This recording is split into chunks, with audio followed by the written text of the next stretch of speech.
Hi, I'm Lisa Leiter. Here's your Chicago Business Today midday report. Allstate stock is rallying along with other insurers after a group lowered the loss estimates for Hurricane Irene. Irene's estimated cost to insurers fell to about $2.6 billion as the hurricane was downgraded to a tropical storm when it approached New York. Initial projections were bracing for $14 billion in losses as Irene was forecast to make landfall as a Category 2 hurricane. As Crain reported last week, Allstate has been shrinking its exposure along the East Coast in recent years and has reinsurance that would limit the losses it would have to cover. Total economic losses from the storm, including those that are not insured, may be about $7 billion.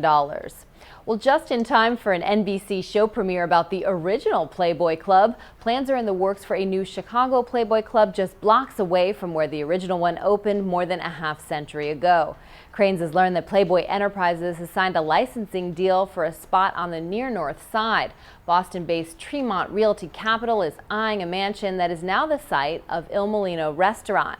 The club is expected to open early next year and will join several others which have already opened in Las Vegas, London, and other cities.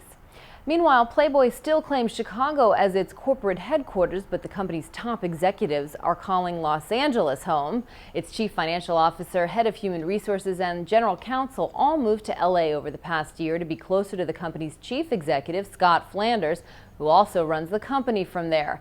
While the loss of a handful of executives may be of little consequence, it does raise questions about the future of Playboy's Chicago office.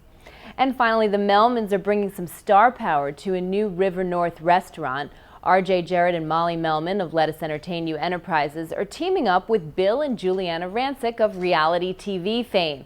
They'll be opening an Italian eatery in the space now occupied by Ben Powell, which is closing.